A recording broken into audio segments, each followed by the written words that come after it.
Hello everyone, আজকের টিউটোরিয়ালে আপনাদের সবাইকে স্বাগতম।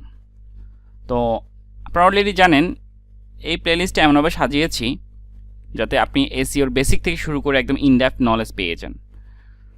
তো আমাদের আজকে টুডে লার্নিং হলো আমরা সার্চ ইঞ্জিন কি এবং ইম্পর্টেন্ট অফ সার্চ ইঞ্জিন কেন গুরুত্বপূর্ণ তা জানবো এবং টপ সার্চ ইঞ্জিন কি আছে সেটা জানবো।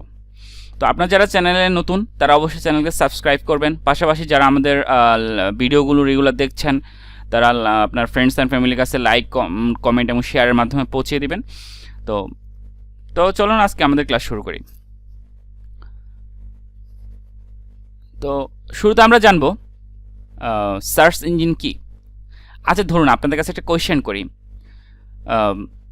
আপনার লাইফে যদি গুগল না থাকতো তাহলে কেমন হতো? আপনার সার্চ কোয়ারি, দেন আপনার যে কোনো তথ্য, রিলেভেন্ট ইনফরমেশান আপনি কীভাবে খুঁজে পেতেন? বা আরেকটা কোয়েশ্চেন হচ্ছে, ধরেন এই ওয়ার্ল্ডে বা এই বিশ্বে শুধু কি একটাই সার্চ ইঞ্জিন গুগল, আর কোনো সার্চ ইঞ্জিন নেই? তো আমরা আসলে এই সকল ব্যাপারে আমরা আজকে এই টিউটোরিয়াল থেকে জানবো।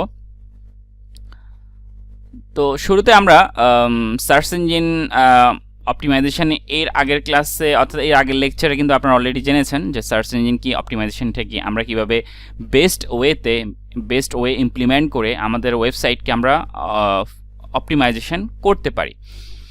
তো আমি এখানে ছোট একটা কথা লিখেছি, a search engine is a software system designed to search out the information from the world wide web according to the users query. অর্থাৎ ইউজারের একটা কোয়েরি বা তার কিওয়ার্ডের সার্চের মাধ্যমে আপনি যেই ইনফরমেশনগুলো খুঁজে পাবেন, আপনি যদি ইউজার হিসেবে যদি চিন্তা করেন, আপনার কোয়েরি অনুযায়ী, আপনার ডিজায়ার্ড তথ্য অনুযায়ী আপনি সাইটগুলো, আপনি পেজগুলো খুঁজে পাবেন। তো আমরা নেক্সটে আসি, ইম্পর্টেন্স অফ সার্চ ইঞ্জিন। আসলে সার্চ ইঞ্জিন গুরুত্ব কেমন? ধরেন আপনি একটা আইফোন 13 Pro Max কিনতে যাচ্ছেন, কেনার জন্য আপনার প্রাইসটা সার্চ করতে হবে। এখন সার্চ করতে হলে কি আপনাকে প্রত্যেকটা যে ইউআরএলে আপনি প্রাইস খুঁজে পাবেন সেই ইউআরএলগুলো আপনাকে কি মুখস্থ রাখতে হবে? ধরেন সার্চ ইঞ্জিন না থাকলে কিন্তু আমাদের প্রত্যেকটা ইউআরএলটা আমাদের মুখস্থ রাখতে হবে। যেরকম হচ্ছে আমাদের ফোন নাম্বার আমরা মুখস্থ রেখে আমরা মানুষের সাথে কন্ট্যাক্ট করি। তো সার্চ ইঞ্জিন আসলে এই জায়গাটা আমাদেরকে হেল্প করতেছে, যেটা হচ্ছে আমাদের প্রত্যেকটা ডিজায়ার্ড ইউআরএলগুলো আমাদেরকে মুখস্থ করতে হচ্ছে না। তো আমরা যখন একটা সার্চ কোয়ারি দিয়ে সার্চ করব, আমাদের ডিজায়ার্ড ইনফরমেশান, আমাদের ডিজায়ার্ড ওয়েবসাইটগুলো কিন্তু আমরা এই সার্চ ইঞ্জিন থেকে পেয়ে যাচ্ছি। তো আমরা যদি একটু দেখি, ধরেন আমি একটা কিওয়ার্ড লিখে সার্চ দিচ্ছি, যেটা হচ্ছে iPhone 13 Pro Max price in Bangladesh. এখন দেখেন, আপনি যদি সার্চ ইঞ্জিন না থাকতো তাহলে আপনাকে কিন্তু প্রত্যেকটা ওয়েবসাইটের ইউআরএল আপনাকে মুখস্থ রাখতে হতো, যেটা হচ্ছে আপনার এই প্রোডাক্টের প্রাইস আপনি এখানে এসে আপনাকে দেখতে হবে।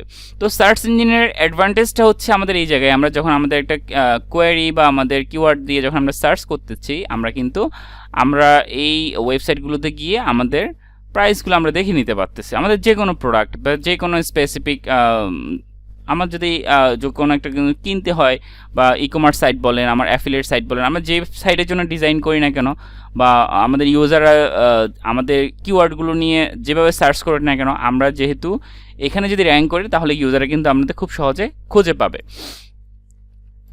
তো আমি এখানে দুইটা পয়েন্টার নোট আউট করেছি, যেটা হচ্ছে don't need to remember URL of every product. আপনার প্রত্যেকটা প্রোডাক্টের জন্য আপনার ইউআরএল কিন্তু আপনাকে মনে রাখতে হবে না। দেন হচ্ছে আপনার যে স্পেসিফিক ওয়েবসাইট, আপনার যে নিডসটা আছে সেই ওয়েবসাইটটা কিন্তু আপনাকে রিমেম্বার রাখতে হচ্ছে না। ওকে, তো আমি গুগলের কথা বলছি বারবার। সার্চ ইঞ্জিনের ক্ষেত্রে শুধু গুগলই একমাত্র সার্চ ইঞ্জিন? ওয়ার্ল্ডে কি আর কোনো সার্চ ইঞ্জিন নেই? তো আমি যদি টপ 3 সার্চ ইঞ্জিনের কথা বলি, টপ 3 সার্চ ইঞ্জিন হচ্ছে গুগল, ইয়াহো, বিং। তারা হচ্ছে কেন টপ 3 বলছি, ওয়ার্ল্ডের মধ্যে অধিকাংশ ট্রাফিক কিন্তু তারাই কন্ট্রোল করতেছে, অর্থাৎ তাদের কাছে হিউজ পরিমাণ কিন্তু একটা ট্রাফিক আছে, যেখানে হচ্ছে গুগলের মার্কেট প্লেসটা কিন্তু অনেক বড়। অন্যান্য সার্চ ইঞ্জিন যদি আপনি কম্পেয়ার করেন, গুগলের মার্কেট অর্থাৎ গুগলের যে ট্রাফিকটা সেটা কিন্তু হিউজ। তো পাশাপাশি এটা বাইরেও যদি আমরা লোকালি যদি বা ইন্টারন্যাশনাল যদি আমরা চিন্তা করি যে আসলে বিভিন্ন কান্ট্রি ওয়াইজ কিন্তু সার্চ ইঞ্জিনগুলো ভেরি করে। যেমন আমি যদি আপনাদেরকে চায়নার কথা বলি, চায়নায় কিন্তু 85% ইউজাররা কিন্তু বাইডু ইউজ করে। অর্থাৎ আপনি যদি চায়নার কথা চিন্তা করেন, চায়না মার্কেটের যে সার্চ ইঞ্জিন বাইডু যেটা আছে সেটা হচ্ছে 85% মার্কেট কিন্তু বাইডু দখল করে আছে। এভাবে যদি আমি আপনাদেরকে রাশিয়ার কথা বলি, রাশিয়ার ইয়ানডেক্স কিন্তু 50% মার্কেট কিন্তু ইয়ানডেক্স দখল করে রেখেছে।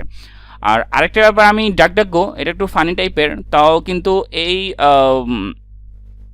সার্চ ইঞ্জিনটা হচ্ছে আপনার প্রাইভেসি কনসার্ন, অর্থাৎ আপনার ডাটাগুলো সে কিন্তু আপনার সিকিউর রাখে। তো এই ক্ষেত্রে আমরা অনেক ক্ষেত্রে ডাকডাকগো অনেক ইউজার ইউজ করে থাকে। তো আসলে মেইন থিম হচ্ছে কিন্তু সার্চ ইঞ্জিন শুধু গুগল একটাই না, অনেক ধরনের সার্চ ইঞ্জিন আছে। তো বিভিন্ন ইন্টারন্যাশনালি লোকালি তারা কিন্তু তাদের সার্চ ইঞ্জিনগুলোকে প্রায়োরিটি দেয়। পাশাপাশি আমরা গুগলকে প্রায়োরিটি দেবো, কারণ আমরা গুগলে হিউজ পরিমাণ ট্রাফিক, সেই ট্রাফিকে যদি আমরা পোটেনশিয়াল ট্রাফিকগুলোতে যদি আমরা সাইটে নিয়ে আসতে পারি, তাহলে কিন্তু আলটিমেটলি বেনিফিটেড আমরাই হব।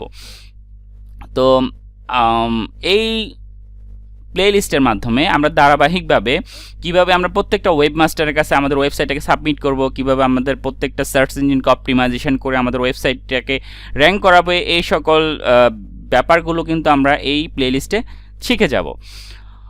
ওকে, তো আজকের এই টিউটোরিয়াল এই পর্যন্তই।